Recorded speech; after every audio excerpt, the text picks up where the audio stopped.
BA 4ನೇ ಸೆಮಿಸ್ಟರ್ನ ರಾಜ್ಯಶಾಸ್ತ್ರ ವಿದ್ಯಾರ್ಥಿಗಳಿಗೆ ಆತ್ಮೀಯ ಸ್ವಾಗತ. ವಿದ್ಯಾರ್ಥಿ ಮಿತ್ರರೇ, ನಿನ್ನೆ ಕ್ಲಾಸಿನಲ್ಲಿ ನಾವು ಮಹಾಭಾರತದ ಪರಿಚಯವನ್ನು ಮಾಡಿಕೊಂಡಿದ್ದೀವಿ. ಮಹಾಭಾರತದ ಪರಿಚಯವನ್ನು ಮಾಡಿಕೊಳ್ಳುವಂಥ ಸಮಯದಲ್ಲಿ ಶಾಂತಿ ಪರ್ವದ ಬಗ್ಗೆ ಪ್ರಸ್ತಾಪ ಬಂದಿತ್ತು. ಇವತ್ತು ಶಾಂತಿ ಪರ್ವದ ಬಗ್ಗೆ ತಮ್ಮೊಂದಿಗೆ ಚರ್ಚಿಸುತ್ತೇನೆ ಅಂತ ಹೇಳಿದ್ದೆ. ಈ ಶಾಂತಿ ಪರ್ವ ಅಂದರೆ ಏನು, ಶಾಂತಿ ಪರ್ವದಲ್ಲಿ ರಾಜಧರ್ಮ ಅಂದರೆ ಏನು ಅನ್ನೋದು ನಮ್ಮ ಸಿಲೆಬಸ್ಗಿರೋದು. ನಾವು ಸಂಪೂರ್ಣ ಶಾಂತಿ ಪರ್ವವನ್ನು ಇಲ್ಲಿ ಅಧ್ಯಯನ ಮಾಡೋದಿಲ್ಲ. ಸಂಪೂರ್ಣ ಶಾಂತಿ ಪರ್ವ ನಮಗೆ ಬೇಕಾಗೇನೂ ಇಲ್ಲ. ನಾವು ಅಧ್ಯಯನ ಮಾಡಬೇಕಾಗಿರುವುದು ಶಾಂತಿ ಪರ್ವದಲ್ಲಿ ರಾಜಧರ್ಮ. ಈ ರಾಜಧರ್ಮ ಅಂದರೆ ಏನು? ಸರಳ ಭಾಷೆಯಲ್ಲಿ ಹೇಳಬೇಕಾದ್ರೆ ರಾಜನು ಅನುಸರಿಸಬೇಕಾದ ಧರ್ಮ.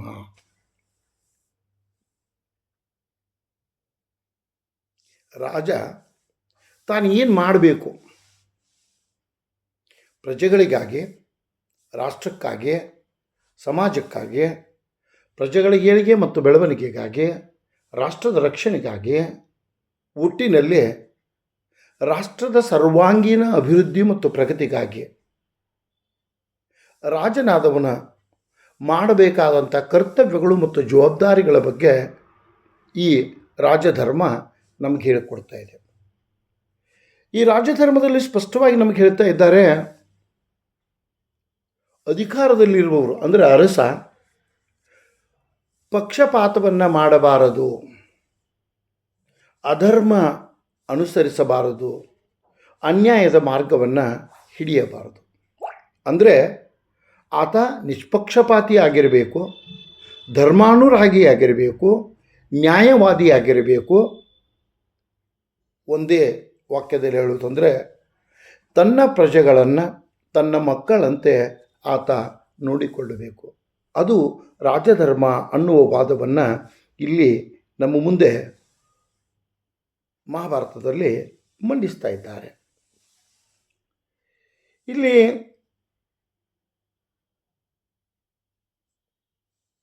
ಆತ ರಾಜಧರ್ಮವನ್ನು ಪಾಲಿಸಬೇಕು, ತನ್ನ ಕರ್ತವ್ಯ ಮತ್ತು ಜವಾಬ್ದಾರಿಗಳನ್ನು ನಿರ್ವಹಿಸಬೇಕು, ಧರ್ಮ ಮಾರ್ಗದಲ್ಲಿ ನಡೆಯಬೇಕು, ನ್ಯಾಯ ಮಾರ್ಗದಲ್ಲಿ ನಡೆಯಬೇಕು, ನಿಷ್ಪಕ್ಷಪಾತಿಯಾಗಿ ಇರಬೇಕು ಅಂತ ಹೇಳುವುದು. ಇದರ ಅರ್ಥ ಏನಪ್ಪ ಅಂತಂದರೆ ಆತ ಯಾವಾಗಲೂ ಸಕಾರಾತ್ಮಕವಾಗಿ ಪ್ರಜೆಗಳ, ರಾಷ್ಟ್ರದ, ಸಮಾಜದ ಏಳಿಗೆಗಾಗಿ ಸಕಾರಾತ್ಮಕ ವಿಚಾರಗಳನ್ನು ಮಾಡುವಂಥ ಒಬ್ಬ ವ್ಯಕ್ತಿಯಾಗಿರಬೇಕು ಅನ್ನುವುದನ್ನು ಇಲ್ಲಿ ನಮ್ಮ ಮುಂದೆ ಹೇಳ್ತಾ ಇದ್ದಾರೆ. ಇಲ್ಲಿ ಒಬ್ಬ ಚಿಂತಕ PV ಕಾನೆ ಅಂತ ಬರ್ತಾ ಇದ್ದಾನೆ.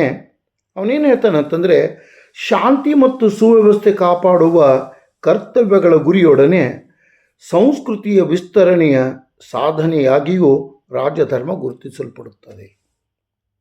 ನೋಡ್ರಿ, ಇಲ್ಲಿ ಕಾನೆಯವರು ನಮಗೇನು ಹೇಳ್ತಾರೆ ಅಂದರೆ, ಮೊದಲನೆಯದು ಶಾಂತಿ ಮತ್ತು ಸುವ್ಯವಸ್ಥೆಯನ್ನು ಕಾಪಾಡೋದು ಕರ್ತವ್ಯ. ಕಾಣೆಯವರ ಹೇಳಿಕೆಯಲ್ಲಿ 2 ಭಾಗಗಳನ್ನು ನಾವು ಮಾಡ್ತಾ ಇದ್ದೀವಿ.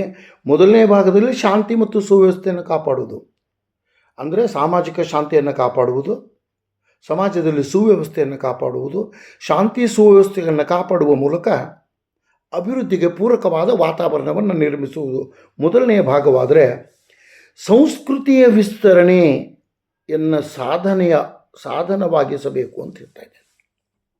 ರಾಜನಾದವನು ತನ್ನ ರಾಜ್ಯದ ಸಂಸ್ಕೃತಿಯನ್ನು ವಿಸ್ತರಿಸುವ ಕೆಲಸವನ್ನು ಮಾಡಬೇಕು. ನೋಡ್ರಿ, ಎಂಥ ಒಂದು ಅದ್ಭುತವಾದ ಮಾತು ಬರ್ತಾ ಇದೆ. ನಮ್ಮ ಸಂಸ್ಕೃತಿಯ ಅರಿವು ನಮಗಿರಬೇಕು ಅಂತ ನಾವು ಇವತ್ತು ಹೇಳ್ತಾ ಇದ್ದೀವಿ. ಕೇವಲ ಸಂಸ್ಕೃತಿಯ ಅರಿವಿದ್ದರೆ ಮಾತ್ರ ಸಾಲದು, ಅದನ್ನು ಕಾಪಾಡಬೇಕು, ಅದನ್ನು ಬಳಸಬೇಕು, ಅದನ್ನು ಬೆಳೆಸಬೇಕು. ಅದನ್ನು ಮಾಡುವ ಕೆಲಸವನ್ನು ರಾಜನಾದವನು ಮಾಡಬೇಕು ಅಂಥೇಳಿ ಇಲ್ಲಿ ಕಾನೆ ನಮ್ಮ ಮುಂದೆ ಹೇಳ್ತಾ ಇದ್ದಾರೆ. ನಾನು ನಿನ್ನೆ ನಿಮ್ಗೆ ಹೇಳಬೇಕಾದ್ರೆ ಹೇಳಿದೆ, ಮಹಾಭಾರತದಲ್ಲಿ 18 ಪರ್ವಗಳು ಬರ್ತಾ ಇದ್ದಾವೆ. ಆ 18ರಲ್ಲಿ 12ನೇ ಪರ್ವದಲ್ಲಿ ಈ ಶಾಂತಿ ಪರ್ವ ಬರ್ತಾ ಇದೆ. ಈ ಶಾಂತಿ ಪರ್ವದಲ್ಲಿ 13,717 ಶ್ಲೋಕಗಳು ಬರ್ತಾ ಇದ್ದಾವೆ. ಆ 13,717 ಶ್ಲೋಕಗಳನ್ನು 3 ಭಾಗಗಳು ಮಾಡಿದ್ದಾರೆ. 13,716 ಶ್ಲೋಕಗಳು ಏನು ಬರ್ತಾ ಇದ್ದಾವೆ, ಅವುಗಳನ್ನು 3 ಭಾಗಗಳಾಗಿ ಮಾಡಿದ್ದಾರೆ. ಅಷ್ಟೇ ಅಲ್ಲ, ಅವು 365 ಅಧ್ಯಾಯಗಳನ್ನಾಗಿ ವಿಂಗಡಿಸಿದ್ದಾರೆ. ಅಂದರೆ ಈ ಶಾಂತಿ ಪರ್ವ ಎಷ್ಟು ವಿಸ್ತೃತವಾಗಿದೆ. ಶಾಂತಿ ಪರ್ವದಲ್ಲಿ ರಾಜಧರ್ಮವನ್ನು ಪಾಲಿಸುವುದರ ಬಗ್ಗೆ, ಅರಸನ ಕರ್ತವ್ಯ ಮತ್ತು ಜವಾಬ್ದಾರಿಗಳ ಬಗ್ಗೆ, ಅರಸ ಮಾಡಬೇಕಾದ ಮತ್ತು ಮಾಡಬಾರದಾದ ಕೆಲವು ಕೆಲಸಗಳನ್ನು ಮಾಡಬಾರದು ಅಂತೂ ಕೂಡ ಈ ರಾಜಧರ್ಮದಲ್ಲಿ ನಮ್ಗೆ ಹೇಳ್ತಾ ಇದ್ದಾರೆ. ಅಂದರೆ 3 ಭಾಗಗಳು, 365 ಅಧ್ಯಾಯಗಳು ಹಾಗೂ 13,716 ಶ್ಲೋಕಗಳು ಏನು ಬರ್ತಾ ಇದ್ದಾವೆ, ಇವು ಶಾಂತಿ ಪರ್ವದಲ್ಲಿ ನಮಗೆ ರಾಜಧರ್ಮದ ಬಗ್ಗೆ ಹೇಳ್ತಾ ಇದ್ದಾವೆ.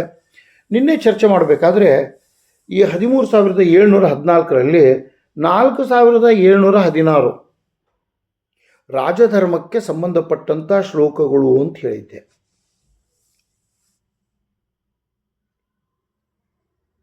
13,716ರಲ್ಲಿ 4,716 ಶ್ಲೋಕಗಳು ರಾಜಧರ್ಮಕ್ಕೆ ಸಂಬಂಧಪಟ್ಟವು ಅನ್ನುವುದನ್ನು ನಾನು ನಿಮಗೆ ಹೇಳಿದ್ದೆ.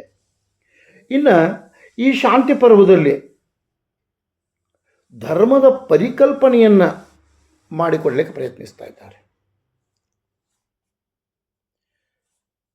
ರಾಜಧರ್ಮ ಅಂತ ಏನು ಹೇಳ್ತಾ ಇದ್ದೀವಿ, ರಾಜಧರ್ಮ ಅಂದರೆ ರಾಜ್ಯ ನಿರ್ವಹಿಸಬೇಕಾದ, ಅಂದರೆ ಅರಸ ನಿರ್ವಹಿಸಬೇಕಾದ ಕರ್ತವ್ಯಗಳು ಅಂತ ಹೇಳ್ತಾ ಇದ್ದೀವಿ, ಜವಾಬ್ದಾರಿಗಳು ಅಂತ ಹೇಳ್ತಾ ಇದ್ದೀವಿ. ಆದರೆ ಪ್ರಜೆಗಳಿಗೂ ಧರ್ಮ ಇದೆ, ಪ್ರಜೆಗಳಿಗೂ ಕರ್ತವ್ಯಗಳಿದ್ದಾವೆ, ಪ್ರಜೆಗಳಿಗೂ ಜವಾಬ್ದಾರಿಗಳಿದ್ದಾವೆ ಅನ್ನೋದನ್ನು ನಾವುಗಳು ನೆನಪಿಟ್ಕೊಳ್ಬೇಕಾಗ್ತಾ ಇದೆ. ಈ ಧರ್ಮವನ್ನು ಪ್ರತಿಯೊಬ್ಬರೂ ಪಾಲಿಸಬೇಕು. ಪ್ರತಿಯೊಬ್ಬರೂ ಈ ಧರ್ಮವನ್ನು ಪಾಲಿಸಿದರೆ ಸುಭಿಕ್ಷು ರಾಜ್ಯ ನಿರ್ಮಾಣ ಆಗ್ತಾ ಇದೆ ಅನ್ನುವ ವಾದವನ್ನು ನಾವು ಕಾಣ್ತಾ ಇದ್ವಿ. ಇನ್ನು ಈ ರಾಜ್ಯ ಧರ್ಮದಲ್ಲಿ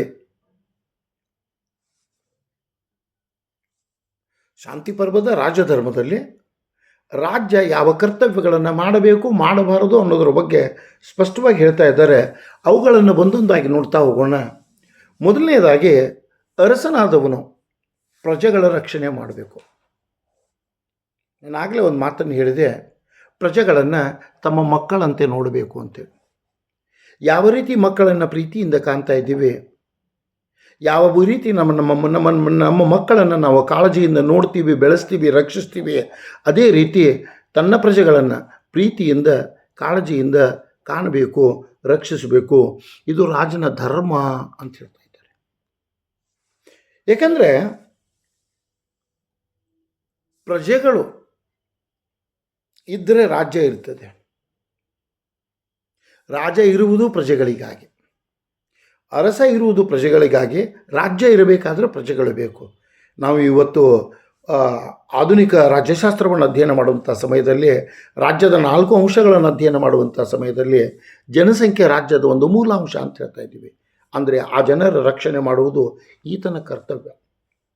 ಆ ಜನರನ್ನು, ತನ್ನ ಪ್ರಜೆಗಳನ್ನು ಈತ ಸಮರ್ಪಕವಾಗಿ ರಕ್ಷಣೆ ಮಾಡಿದರೆ, ಅವರ ಕಾಳಜಿಯನ್ನು ವ್ಯವಸ್ಥಿತವಾಗಿ ತೆಗೆದುಕೊಂಡ್ರೆ, ಅವರನ್ನು ಪ್ರೀತಿ ಮತ್ತು ಕರುಣೆಯಿಂದ ಕಂಡ್ರೆ, ಅವರು ಕೂಡ ಈತನನ್ನು ಬೆಂಬಲಿಸ್ತಾ ಇದ್ದಾರೆ.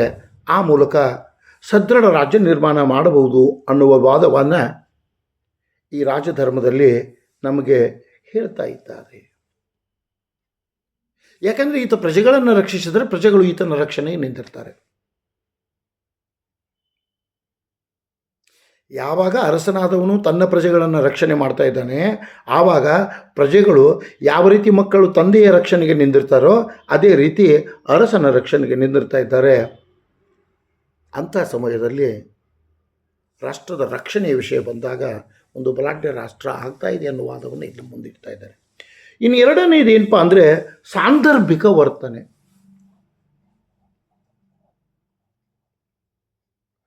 ಅವಶ್ಯಕತೆಗೆ ಅನುಗುಣವಾಗಿ ಆತ ನಡೆದುಕೊಳ್ಳಬೇಕು, ಮತ್ತೇನು ಅಲ್ಲ. ಸಾಂದರ್ಭಿಕ ವರ್ತನೆ ಅಂದರೆ ಮತ್ತೇನು ಅಲ್ಲ, ಅವಶ್ಯಕತೆಗೆ ಅನುಗುಣವಾಗಿ ಆತ ನಡೆದುಕೊಳ್ಳಬೇಕು. ಎಂತಹ ಪರಿಸ್ಥಿತಿ ಇದೆ, ಪ್ರಸಂಗ ಇದೆ, ಅದಕ್ಕನುಗುಣವಾಗಿ ಆತ ನಡೆದುಕೊಳ್ಳಬೇಕು. ಅಂದರೆ ಯಾವಾಗಲೂ ಅರಸ ಗಂಭೀರವಾಗಿ ಇರಬೇಕು ಅಂತನೂ ಅಲ್ಲ, ಯಾವಾಗಲೂ ಆತ ಸ್ನೇಹಪರವಾಗಿಯೂ ಇರಬೇಕಂತನೂ ಅಲ್ಲ.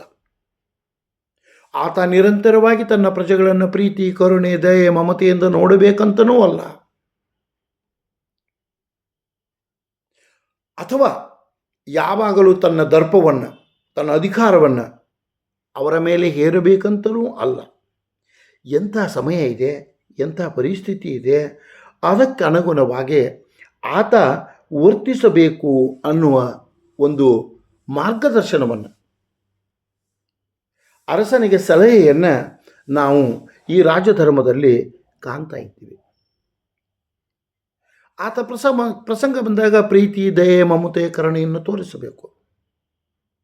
ಆದರೆ ಅದಕ್ಕೆ ವ್ಯತಿರಿಕ್ತವಾದ ಪರಿಸ್ಥಿತಿ ಇದ್ದರೆ ಶಿಕ್ಷಿಸುವ, ದಂಡಿಸುವ ಅಥವಾ ಅವರನ್ನು ನಿರ್ಬಂಧಿಸುವ ಕರ್ತವ್ಯವನ್ನು ಮಾಡಬೇಕು. ಅಂದರೆ ಸನ್ನಿವೇಶ ಏನಿದೆ ಅದಕ್ಕೆ ತಕ್ಕಂತೆ ನಡೆದುಕೊಳ್ಳಬೇಕು. ಇದು ರಾಜನಾದವನ ಧರ್ಮ ಅನ್ನೋದನ್ನು ನಮಗೆ ಶಾಂತಿ ಪರ್ವದಲ್ಲಿ ರಾಜಧರ್ಮದಲ್ಲಿ ಹೇಳಿಕೊಡ್ತಾ ಇದ್ದಾರೆ. ಮೂರನೇದಾಗಿ ಸಲಹೆಗೆ ಆದ್ಯತೆ ಕೊಡಬೇಕು ಅಂತ. ಆತ ರಾಜ್ಯದ ಅರಸ ಅನ್ನೋದ್ರ ಬಗ್ಗೆ ಎರಡನೇ ಮಾತಿಲ್ಲ, ಆತ ಸಾರ್ವಭೌಮ ಅನ್ನೋದ್ರ ಬಗ್ಗೆ ಎರಡನೇ ಮಾತಿಲ್ಲ, ಎಲ್ಲ ಅಧಿಕಾರವನ್ನು ಆತ ಹೊಂದಿದ್ದಾನೆ ಅನ್ನೋದ್ರ ಬಗ್ಗೆ ಎರಡನೇ ಮಾತಿಲ್ಲ. ಆದರೆ ಎಲ್ಲ ವಿಷಯಗಳ ಬಗ್ಗೆ ಆತನಿಗೆ ಜ್ಞಾನ ಇರ್ತಾ ಇದೆ ಅನ್ನುವ ಗ್ಯಾರಂಟಿ ನಮಗಿಲ್ಲ. ಎಲ್ಲ ವಿಷಯಗಳನ್ನು ಆತ ತಿಳಿದುಕೊಂಡಿದ್ದಾನೆ, ಅವುಗಳಿಗೆ ಸಮರ್ಪಕವಾದ ಮತ್ತು ಒಂದು ನಿರ್ದಿಷ್ಟವಾದ ನಿರ್ಧಾರಗಳನ್ನು ತೆಗೆದುಕೊಳ್ತಾನೆ ಅನ್ನುವ ಒಂದು ಗ್ಯಾರಂಟಿ ನಮಗಿಲ್ಲ, ದೃಢತೆ ನಮಗಿಲ್ಲ. ಆ ಕಾರಣಕ್ಕಾಗಿ ಈ ರಾಜಧರ್ಮದಲ್ಲಿ ಏನು ಹೇಳ್ತಾ ಇದ್ದಾರೆ ಅಂತಂದರೆ, ಆತ ಸಲಹೆಗಳಿಗೆ ಆದ್ಯತೆಯನ್ನು ಕೊಡಬೇಕು. ತಾನೇ ನಿರ್ಧಾರಗಳನ್ನು ತೆಗೆದುಕೊಳ್ಳಬಾರ್ದು.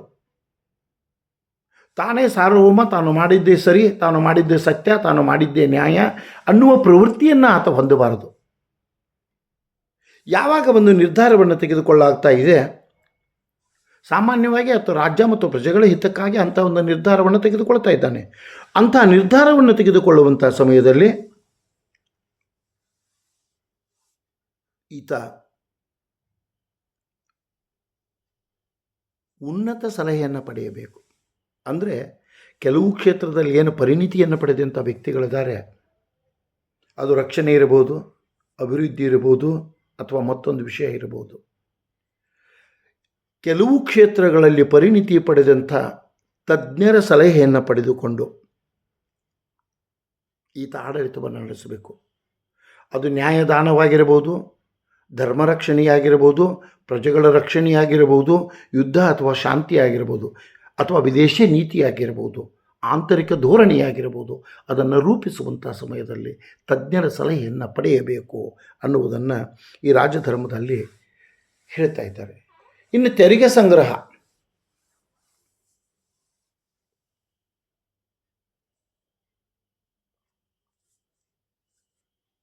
ಅರಸ ಏನೇ ಮಾಡಬೇಕಾದರೂ, ಯಾವುದೇ ಕೆಲಸ ಮಾಡಬೇಕಾದರೂ ಹಣ ಬೇಕು. ಕಾಂಚಾನಂ ಕಾರ್ಯಸಿದ್ಧಿ ಅಂತ ನಮ್ಮಲ್ಲಿ ಹೇಳ್ತಾ ಇದ್ದಾರೆ. ಹಣದಿಂದ ಕೆಲಸಗಳು ಆಗುತ್ತವೆ. ಕಾಂಚಾನಂ ಕಾರ್ಯಸಿದ್ಧಿ ಅಂದರೆ ಹಣದಿಂದ ಕೆಲಸಗಳಾಗ್ತಾ ಇದ್ದಾವೆ. ಅರಸ ಈ ಹಣವನ್ನು ಎಲ್ಲಿಂದ ತರಬೇಕು? ರಾಜ್ಯಾಡಳಿತಕ್ಕೆ ಹಣ ಬೇಕು, ಸೈನಿಕರಿಗೆ ಸಂಬಳ ಕೊಡಲಿಕ್ಕೆ ಹಣ ಬೇಕು, ಅಭಿವೃದ್ಧಿ ಕೆಲಸಗಳನ್ನು ಮಾಡಲಿಕ್ಕೆ ಹಣ ಬೇಕು, ಪ್ರಜೆಗಳ ರಕ್ಷಣೆ ಮಾಡಲಿಕ್ಕೆ ಹಣ ಬೇಕು, ನ್ಯಾಯದಾನಕ್ಕೆ ಹಣ ಬೇಕು. ಈ ಹಣವನ್ನು ಎಲ್ಲಿಂದ ಸಂಗ್ರಹಿಸಬೇಕು ಅನ್ನುವ ಪ್ರಶ್ನೆ ಬಂದಾಗ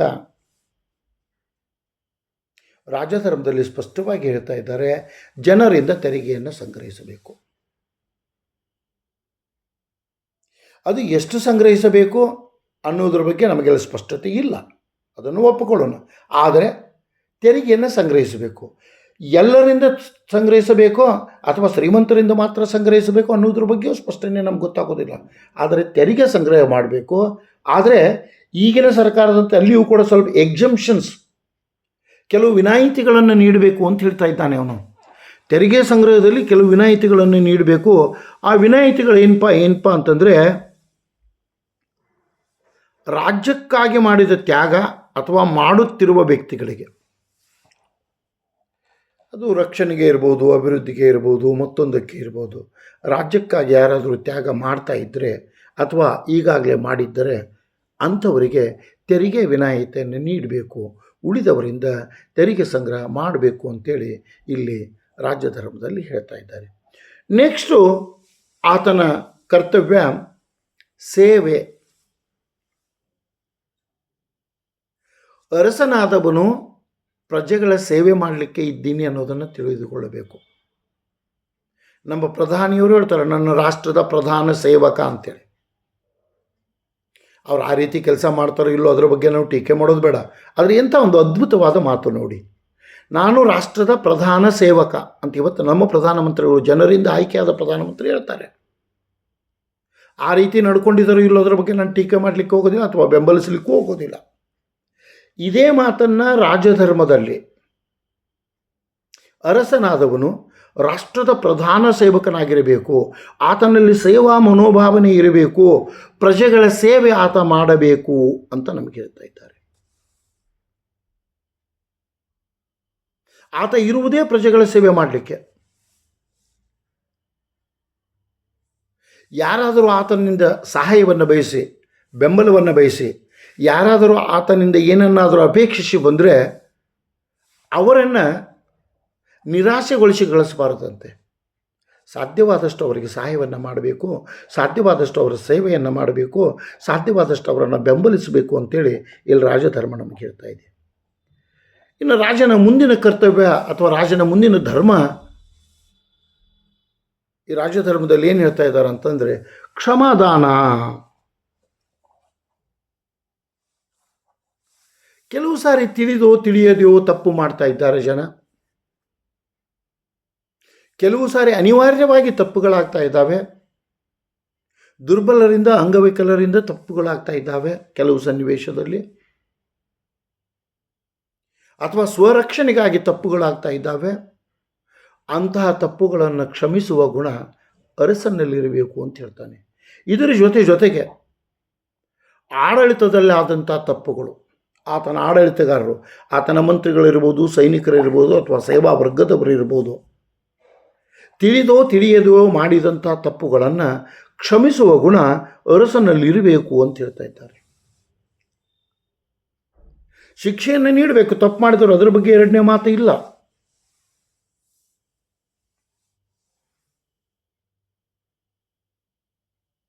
ಆದರೆ ಯಾವಾಗ ಉದ್ದೇಶಪೂರ್ವಕವಾಗಿ ತಪ್ಪನ್ನು ಮಾಡಿಲ್ಲೋ, ತಿಳಿದೋ ತಿಳಿಯದೋ ತಪ್ಪನ್ನು ಮಾಡಿದ್ದಾರೋ ಆವಾಗ ಕ್ಷಮಿಸುವ ಪ್ರವೃತ್ತಿ, ಕ್ಷಮಿಸುವ ಗುಣ ಅವನಲ್ಲಿರಬೇಕು ಅನ್ನುವ ಒಂದು ವಿಚಾರವನ್ನು ರಾಜಧರ್ಮ ನಮಗೆ ಹೇಳ್ತಾ ಇದೆ.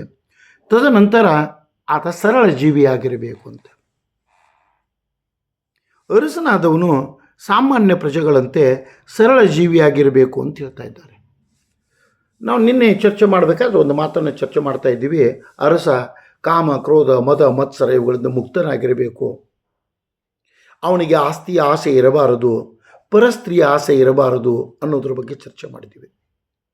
ಯಾವಾಗ ಒಬ್ಬ ವ್ಯಕ್ತಿ ಕಾಮ, ಕ್ರೋಧ, ಮದ, ಮತ್ಸರದಿಂದ ಮುಕ್ತನಾಗ್ತಾ ಇದ್ದಾನೆ, ಪರಧನ ಮತ್ತು ಪರಸ್ತ್ರೀಯನ್ನು ಬಯಸುವುದಿಲ್ಲವೋ ಆ ವ್ಯಕ್ತಿ ಸರಳ ಜೀವಿ ಆಗ್ತಾ ಇದ್ದಾನೆ. ಅಂತಹ ಸರಳ ಜೀವನವನ್ನು ಈತ ಸಾಗಿಸಬೇಕು. ಅರಸನಾದವನು ಮೃಷ್ಟಾನ್ನ ಭೋಜನ, ವೈಭವಪೂರಿತ ಜೀವನ ಅಥವಾ ತನ್ನ ಆಸೆಗಳನ್ನು ಈಡೇರಿಸಿಕೊಳ್ಳಲಿಕ್ಕೆ ರಾಜ್ಯದ ಬೊಕ್ಕಸದಿಂದ ಹಣವನ್ನು ಬಳಸತೊಡಗಿದರೆ ಆತ ತನ್ನ ಜನಪ್ರಿಯತೆಯನ್ನು ಕಳ್ಕೊಳ್ತಾನೆ, ಜನ ಬೆಂಬಲವನ್ನು ಕಳ್ಕೊಳ್ತಾನೆ. ಆ ಕಾರಣಕ್ಕಾಗಿ ಆತ ಸರಳ ಜೀವನವನ್ನು ಸಾಗಿಸಬೇಕು ಅಂತೇಳಿ ರಾಜಧರ್ಮದಲ್ಲಿ ನಮಗೆ ಹೇಳ್ತಾ ಇದ್ದಾರೆ. ಇನ್ನು ಸದಾ ಸವಾಲುಗಳಿಗೆ ಸಿದ್ಧನಾಗಿರಬೇಕು ಅಂತ ರಾಜಧರ್ಮ, ಶಾಂತಿ ಪರ್ವದಲ್ಲಿ ರಾಜಧರ್ಮ ಏನು ಹೇಳ್ತಾ ಇದೆ ಅಂತಂದರೆ, ಅರಸನಾದವನು ಸದಾ ಸವಾಲುಗಳನ್ನು ಎದುರಿಸಲಿಕ್ಕೆ ಸಿದ್ಧನಾಗಿರಬೇಕು ಅಂತ. ಸವಾಲುಗಳು ಯಾವ ರೀತಿ ಬರ್ತಾ ಇದ್ದಾವೆ, ಯಾವ ಪ್ರಸಂಗ ಮತ್ತು ಪರಿಸ್ಥಿತಿಯಲ್ಲಿ ಬರ್ತಾ ಇದ್ದಾವೆ, ಯಾವ ರೀತಿ ಬರ್ತಾ ಇದ್ದಾವೆ, ಯಾವ ಮೂಲೆಯಿಂದ ಬರ್ತಾ ಇದ್ದಾವೆ, ಯಾವ ಗುಂಪು ಯಾವ ಪಂಗಡದಿಂದ ಬರ್ತಾ ಇದ್ದಾವೆ ಅನ್ನೋದು ಅರ್ಥ ಆಗೋದಿಲ್ಲ. ಶತ್ರುಗಳಿಂದ ಬರ್ತಾವೋ, ಮಿತ್ರಗಳಿಂದ ಬರ್ತಾವೋ ಗೊತ್ತಾಗೋದಿಲ್ಲ. ಪ್ರಜೆಗಳಿಂದ ಬರ್ತಾವೋ, ವಿದೇಶಿಯರಿಂದ ಬರ್ತಾವೋ ಅನ್ನೋದು ಗೊತ್ತಾಗೋದಿಲ್ಲ. ಎಂತಹದೇ ಸವಾಲು ಬಂದರೆ ಅಂತಹ ಸವಾಲನ್ನು ಎದುರಿಸುವ, ಅಂತಹ ಸವಾಲನ್ನು ಧೈರ್ಯವಾಗಿ ಎದುರಿಸುವ ಹಾಗೂ ಅದಕ್ಕೆ ಪರಿಹಾರವನ್ನು ಕಂಡುಕೊಂಡು ಮುನ್ನುಗ್ಗುವ ಸಾಮರ್ಥ್ಯ, ಸ್ಥೈರ್ಯ, ಶಕ್ತಿ ಅರಸನಲ್ಲಿರಬೇಕು. ಅದನ್ನು ಆತ ಬೆಳೆಸಿಕೊಳ್ಳಬೇಕು, ಅದನ್ನು ಆತ ರೂಢಿಸಿಕೊಳ್ಳಬೇಕು. ಅನ್ನುವುದನ್ನು ನಮಗೆ ರಾಜಧರ್ಮ ಹೇಳ್ತಾ ಇದೆ. ಅಂದರೆ ಇಲ್ಲಿ ನಮ್ಮ ಭಾಷೆಯಲ್ಲಿ ಹೇಳಬೇಕಂದ್ರೆ ಅವನಿಗೆ ದೂರದೃಷ್ಟಿ ಇರಬೇಕು. ಎಂಥ ಸವಾಲುಗಳು ಬರಬಹುದು ಅನ್ನುವ ಒಂದು ದೂರದೃಷ್ಟಿ ಅವನಿಗಿರಬೇಕು. ಅಂಥ ಸವಾಲುಗಳು ಬಂದರೆ ಅವುಗಳನ್ನು ಯಾವ ರೀತಿ ಎದುರಿಸಬೇಕು ಅನ್ನುವ ಒಂದು ಸಾಮರ್ಥ್ಯ ಕೂಡ, ಒಂದು ತಿಳುವಳಿಕೆ ಕೂಡ ಆತನಲ್ಲಿರಬೇಕು ಅಂತ ನಾವು ಹೇಳ್ತಾ ಇದ್ದೀವಿ. ಇನ್ನು ಶಿಕ್ಷೆ ನೀಡುವುದು, ನಾವು ಆಗಲೇ ಕ್ಷಮಾದಾನದ ಬಗ್ಗೆ ಮಾತನಾಡಿದ್ದೀವಿ. ತಿಳಿಯೋದೋ ಮಾಡಿದಾಗ ಕ್ಷಮಿಸಬೇಕು ಅನ್ನೋದ್ರ ಬಗ್ಗೆ ಮಾತಾಡಿದ್ವಿ. ಆದರೆ ಅರಸನಾದವನು ಶಿಕ್ಷೆಯನ್ನೂ ಕೂಡ ನೀಡಬೇಕು ಅಂತೆ. ಯಾಕಂದರೆ ಶಿಕ್ಷೆ ಜನರಲ್ಲಿ ಭಯವನ್ನು ಹುಟ್ಟಿಸುತ್ತದೆ. ಒಬ್ಬನಿಗೆ ನೀಡಿದ ಶಿಕ್ಷೆ ಸಮಾಜದ 99 ಜನರನ್ನು ತಿದ್ದುತ್ತಾ ಇದೆ. ಆದರೆ ಒಬ್ಬನ ತಪ್ಪನ್ನು ಮನ್ನಿಸಿದರೆ, ಒಬ್ಬನ ತಪ್ಪನ್ನು ಕ್ಷಮಿಸಿದರೆ ಉಳಿದ 99 ಜನರು ನಮ್ಮನ್ನು ಕ್ಷಮಿಸುತ್ತಾರೆ ಎನ್ನುವ ಧೈರ್ಯದಿಂದ ತಪ್ಪುಗಳನ್ನು ಮಾಡ್ತಾ ಇದ್ದಾರೆ. ಆವಾಗ ಶಾಂತಿ ಮತ್ತು ಸುವ್ಯವಸ್ಥೆಯ ಸಮಸ್ಯೆ ನಿರ್ಮಾಣವಾಗ್ತಾ ಇದೆ. ಸಾಮಾಜಿಕ ಶಾಂತಿ ಸಾಮರಸ್ಯಕ್ಕೆ ಧಕ್ಕೆಯುಂಟಾಗ್ತಾ ಇದೆ. ಆ ಕಾರಣಕ್ಕಾಗಿ ತಪ್ಪು ಮಾಡಿದವರನ್ನು, ಅವರು ಯಾರೇ ಆಗಿರಲಿ, ತಪ್ಪು ಮಾಡಿದವರನ್ನು ರಾಜಧರ್ಮಕ್ಕನುಗುಣವಾಗಿ, ರಾಜ್ಯದ ನಿಯಮಗಳಿಗೆ ಅನುಗುಣವಾಗಿ, ರಾಜ್ಯದ ಕಾನೂನುಗಳಿಗೆ ಅನುಗುಣವಾಗಿ ಶಿಕ್ಷಿಸುವ ಕೆಲಸವನ್ನು ಈತ ಮಾಡಬೇಕು. ಅಂದಾಗ ಮಾತ್ರ ಸದೃಢ ರಾಜ್ಯ ಈತ ನಿರ್ಮಾಣ ಮಾಡಬಲ್ಲ ಅಂತ ಹೇಳ್ಬೋದು. ಇನ್ನು ಈತ ಧರ್ಮವನ್ನು ಪಾಲಿಸಬೇಕು ಅಂತ. ಅಲ್ಲಿ ಧರ್ಮ ಅಂದರೆ ನ್ಯಾಯ ಅಂತ ಹೇಳಿದೆ ನಾನು. ನ್ಯಾಯವನ್ನು ಪಾಲಿಸಬೇಕು ಅಂತ ಹೇಳಿದೆ. ಇಲ್ಲಿ ಧರ್ಮವನ್ನು ಪಾಲಿಸಬೇಕು ಅಂತಂದರೆ ತನ್ನ ರಾಷ್ಟ್ರದ ಧರ್ಮವನ್ನು ಪಾಲಿಸಬೇಕು. ಪ್ರತಿಯೊಂದು ರಾಷ್ಟ್ರ ಇವತ್ತು ತನ್ನದೇ ಆದ ಒಂದು ಧರ್ಮವನ್ನು ಹೊಂದಿದೆ. ಅದು ಯಾವುದೇ ಆಗಿರ್ಬೋದು, ಹಿಂದೂ, ಕ್ರಿಶ್ಚಿಯನ್, ಇಸ್ಲಾಂ, ಪಾರ್ಸಿ, ಬೌದ್ಧ, ಯಾವುದೇ ಇರ್ಬೋದು. ಆ ಧರ್ಮವನ್ನು ಪಾಲಿಸುವ ಕೆಲಸವನ್ನು ಮಾಡಬೇಕು. ಇಲ್ಲಿ ರಾಜಧರ್ಮದಲ್ಲಿ ಏನು ಹೇಳ್ತಾ ಇದ್ದಾರೆ ಅಂತಂದರೆ, ಧರ್ಮವು ಅತ್ಯುನ್ನತವಾದ ಶಕ್ತಿಯಾಗಿದೆ ಅಂತ. ಧರ್ಮ ಅತ್ಯುನ್ನತವಾದ ಶಕ್ತಿ. ಆ ಅತ್ಯುನ್ನತವಾದ ಶಕ್ತಿಗೆ ಅನುಗುಣವಾಗಿ ಈತ ನಡೆದುಕೊಳ್ಳಬೇಕು. ಧರ್ಮವನ್ನು ಈತ ರಕ್ಷಿಸಿದರೆ ಈತ ನನ್ನ ಧರ್ಮ ರಕ್ಷಿಸುತ್ತದೆ ಅಂತ. ನಮ್ಮಲ್ಲಿ ಅದಕ್ಕೆ ಒಂದು ಮಾತು ಹೇಳ್ತಾರೆ, ಧರ್ಮೋ ರಕ್ಷತಿ ರಕ್ಷಿತ ಅಂತ. ಧರ್ಮವನ್ನು ನಾವು ರಕ್ಷಿಸಿದರೆ ಧರ್ಮ ನಮ್ಮನ್ನು ರಕ್ಷಿಸುತ್ತದೆ ಅಂತ. ಆ ಮಾತನ್ನು ರಾಜಧರ್ಮದಲ್ಲಿ ಇಲ್ಲಿ ಹೇಳ್ತಾ ಇದ್ದಾರೆ. ಕೊನೆಯದಾಗಿ ಆತ ಯಾವಾಗಲೂ ಜಾಗರೂಕನಾಗಿರಬೇಕು ಅಂತ. ಆಗಲೇ ಒಂದು ಮಾತು ಹೇಳಿದೆ, ಸವಾಲುಗಳನ್ನು ಎದುರಿಸಲು ಸಿದ್ಧನಾಗಿರಬೇಕು ಅಂತೇಳಿ. ಅದಕ್ಕೆ ಪೂರಕವಾಗಿ ಆತ ಜಾಗರೂಕನಾಗಿರಬೇಕು. ಈ ಜಾಗರೂಕತೆ ಅನ್ನೋದೇನಿದೆ, ಆತನನ್ನು ರಾಜ್ಯದ ಪರಿಸ್ಥಿತಿಯನ್ನು, ರಾಜ್ಯದ ಸನ್ನಿವೇಶವನ್ನು, ರಾಜ್ಯದ ಜನರನ್ನು ನಿಭಾಯಿಸಲು ಮತ್ತು ನಿರ್ವಹಿಸಲು, ಆಡಳಿತವನ್ನು ನಡೆಸಲು, ಜೊತೆಗೆ ಶಾಂತಿ ಮತ್ತು ಸುವ್ಯವಸ್ಥೆಯನ್ನು ಕಾಪಾಡಲಿಕ್ಕೆ ಪೂರಕವಾದ ವಾತಾವರಣವನ್ನು ನಿರ್ಮಾಣ ಮಾಡಿಕೊಡ್ತಾ ಇದೆ ಅಂತ ಹೇಳ್ತಾ, ಈ ರಾಜನ 12 ಧರ್ಮಗಳ ಬಗ್ಗೆ ತಮ್ಮೊಂದಿಗೆ ಚರ್ಚಿಸಿದ್ದೀನಿ. ಈ 12 ಧರ್ಮಗಳನ್ನು ಮತ್ತೊಮ್ಮೆ ಕೇಳಿ ಪರೀಕ್ಷಾ ದೃಷ್ಟಿಯಿಂದ ಇವುಗಳನ್ನು ತಯಾರಿ ಮಾಡಿಕೊಳ್ಳಿ ಅಂತ ಹೇಳ್ತಾ, ಎಲ್ರಿಗೂ ಶುಭವಾಗಲಿ ಅಂಥೇಳಿ ನನ್ನ ವಿಚಾರ ಮುಗಿಸ್ತಾ ಇದ್ದೀನಿ. ಧನ್ಯವಾದಗಳು.